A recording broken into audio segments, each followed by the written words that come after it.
विश्व को शांति का संदेश देने वाले महाकारुणिक तथागत भगवान बुद्ध एवं भारत देश में दोबारा फिर से भगवान बुद्ध के सद्धर्म को वापस लेकर के आने वाले परम पूज्य बोधिसत्व डॉक्टर बाबा साहब अम्बेडकर, इनको मेरा कोटि कोटि नमन है।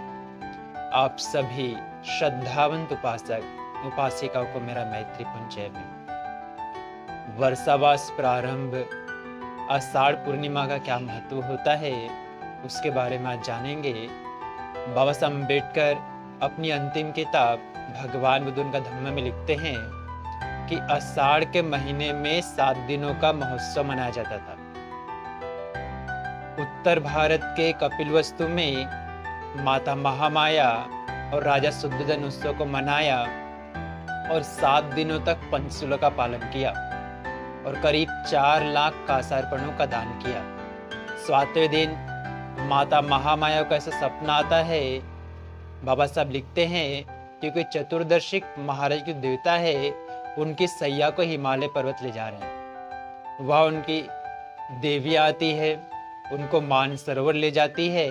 उनको तैयार करने के बाद में सुमेध नामक जो बोधिसत्व आकर के कहते हैं, माता मैं इस पृथ्वी में अपना अंतिम जन्म ग्रहण करना चाहता हूँ, क्या तुम मेरी माता बनोगी? बड़े हर्ष से स्वीकार करती है। उसी समय उसकी आंखें खुल जाती है। अब अपने सपने के बारे में राजा शुद्धोधन के पास में कहती है।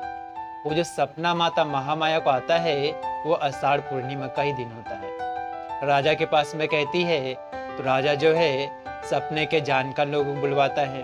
बुलाने के बाद में आने के बाद में कहते हैं, राजन आपके घर में एक पुत्र का जन्म होगा। अगर घर में रहेगा तो बिना किसी युद्ध के अकेला ही पूरे जम्बूद्वीप का सम्राट बनेगा। उस समय भारत को ही जम्बूद्वीप कहा जाता था। नेपाल वगैरह सभी भारत में ही था। बिना किसी लड़ाई झगड़े के अकेला ही पूरे जम्बूद्वीप का सम्राट बनेगा और घर त्यागता है तो जगत कल्याण करने वाला सम्यक संबुद्ध होगा।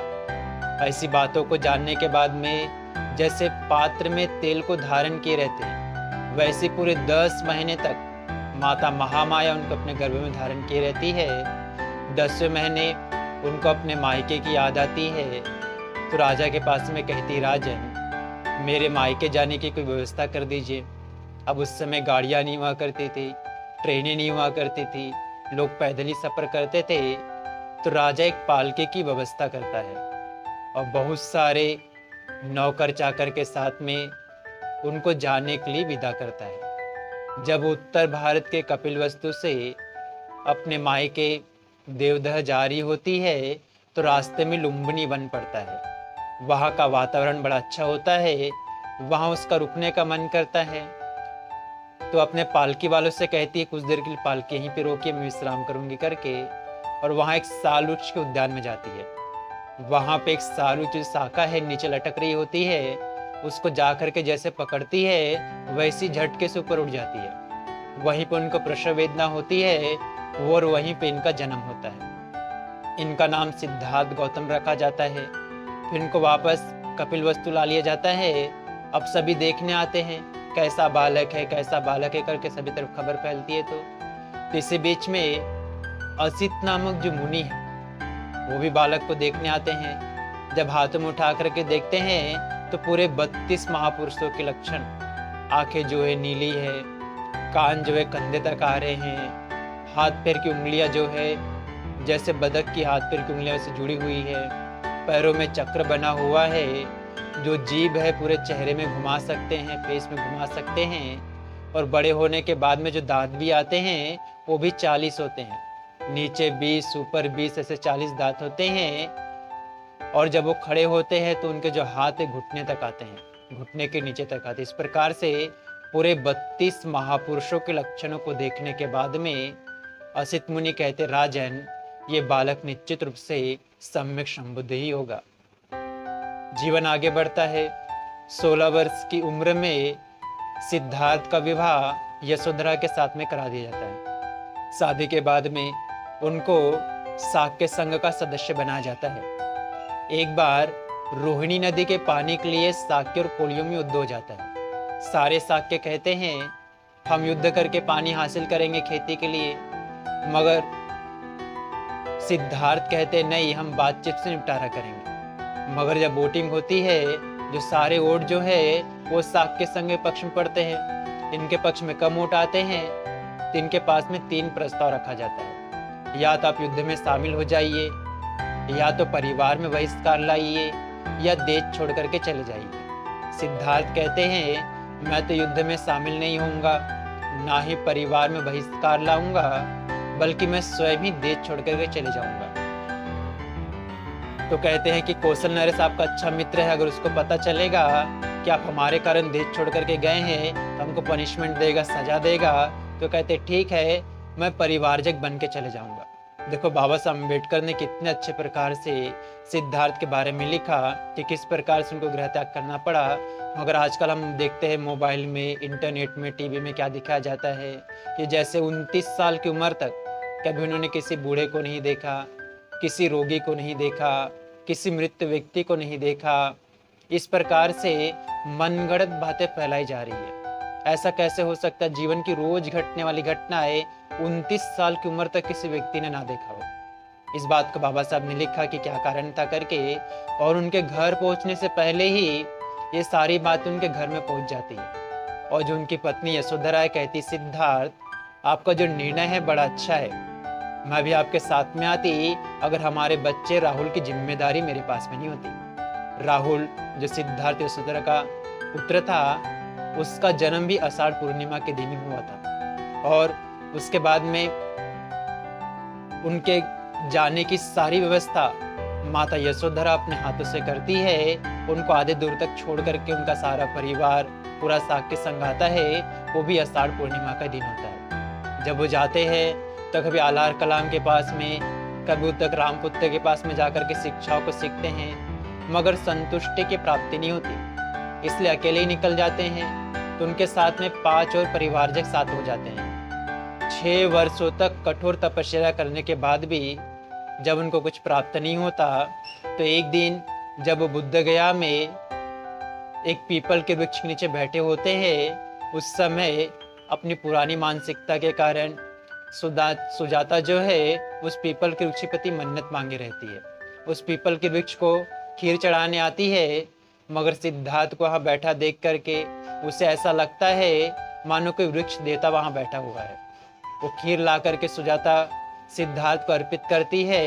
जब सिद्धार्थ उस खीर को खाते हैं तो उनको खीर खाता देख करके उनको जो 5 साथी थे, 5 परिवारजक थे, उनको छोड़ करके चले जाते हैं कि सिद्धार्थ ने तपस्या का मार्ग त्याग दिया है, अब इनको ज्ञान की प्राप्ति नहीं होगी करके उनको छोड़ के चले जाते हैं। और उसी वैशाख पूर्णिमा को सिद्धार्थ से वो सिद्धार्थ गौतम से सम्यक संबुद्ध बन जाते हैं। अब अपना पहला उपदेश किसको दूं? आलार कलाम, उद्धक रामपुत्र, इनकी तो मृत्यु हो चुकी है। तो ये जो 5 परिवारजक थे अभी सारनाथ में, वाराणसी में रहते हैं। तो बिहार के बुद्ध गया से सारनाथ जाते हैं, दूर से ही 5 परिवारजक देखते हैं, अरे तो वही सिद्धार्थ है जिन्होंने तपस्या का मार्ग त्याग दिया था, हम इनका आदर नहीं करेंगे, सत्कार नहीं करेंगे।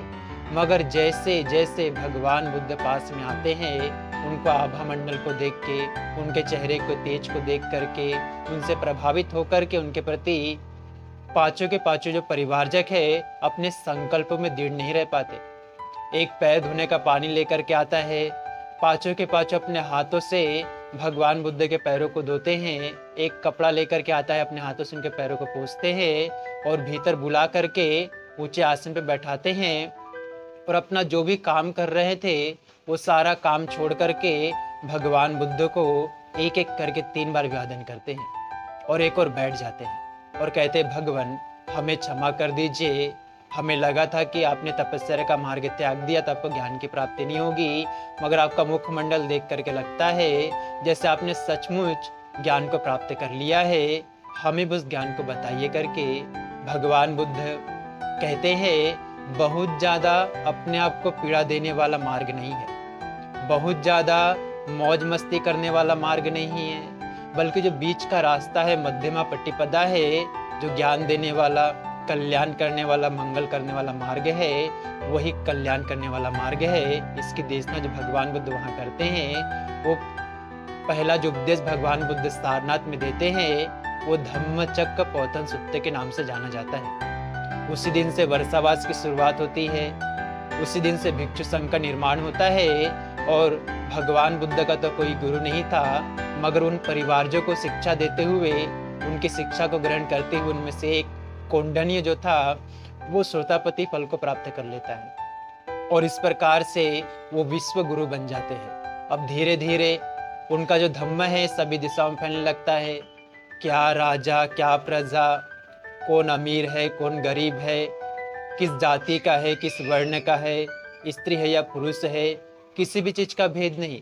सब के सब भगवान के संग में आने लगते हैं और बराबरी के स्थान में बैठ करके अपना कल्याण करते हैं, मंगल करते हैं और निर्वाण का साक्षात्कार करने लगते हैं। कोई भिक्षु बन करके तो कोई गृहस्थ उपासक उपासिकाएं रह करके भगवान की सेवा में लग जाते हैं और इस प्रकार से दिन प्रतिदिन भगवान की जो ख्याति है सभी दिशाओं में फैलने लगती है। ये देख करके उनका जो भाई था देवदत्त, वो बचपन से ही भगवान से ईर्ष्या करता, तो उसे अच्छा नहीं लगा कि कैसे इनकी ख्याति बढ़ रही है, कैसे रोका जाए। तो क्या करता है, उनके संघ में आकर के सम्मिलित हो जाता है, भिक्षु बन जाता है, अलग से संघ बनाता है, वो चलता नहीं। तो एक बार जब भगवान बुद्ध चारिका कर रहे होते हैं तो नालागिरी नामक हाथी को भगवान बुद्ध को मारने के लिए छोड़ देता है। जब वो दौड़ा दौड़ा नालागिरी हाथी आता है, मगर भगवान को देख करके शांत होता है, जिससे भगवान बुद्ध अपनी मैत्री और करुणा के बल से जीत लेते और अपने अंतिम समय में देवदत्त को अपने अकुशल कर्मों का पश्चाताप होता है तो भगवान बुद्ध से क्षमा मांगने के लिए जाता है। रास्ते में नदी पड़ती है, उसके मन में आता है कि उन्हें अपने आप को साफ करके जाऊं। नदी में नहाने जाता है तो वहीं उसकी मृत्यु हो जाती है और अपने अकुशल कर्मों के कारण वो दुर्गति को प्राप्त होता है। 80 वर्ष की पक्की अवस्था में भगवान बुद्ध भी कुशीनगर में महापरिनिर्वाण अपनी मर्जी से ग्रहण करते हैं। उनके महापरिनिर्वाण ग्रहण करने के बाद में जो अरहंत भिक्षु संघ का जो पहला संगायन होता है, प्रथम संगति होती है, वो भी आषाढ़ पूर्णिमा के दिन होती है। इसलिए आषाढ़ पूर्णिमा का बड़ा महत्व है। इसलिए इस पूर्णिमा को आषाढ़ पूर्णिमा और गुरु पूर्णिमा के नाम से भी जाना जाता है। भवतु सब मंगलं रक्षन्तु सब देवता सब बुद्धानुभावेन सदा सुखी भवन्तु ते। भवतु सब मंगलं रक्षन्तु सब देवता सब धम्मानुभावेन सदा शुद्धि भवन्तु ते। भवतु सब मंगलं रक्षन्तु सब देवता सब संघानुभावेन सदा शुद्धि भवन्तु ते। साधु साधु साधु।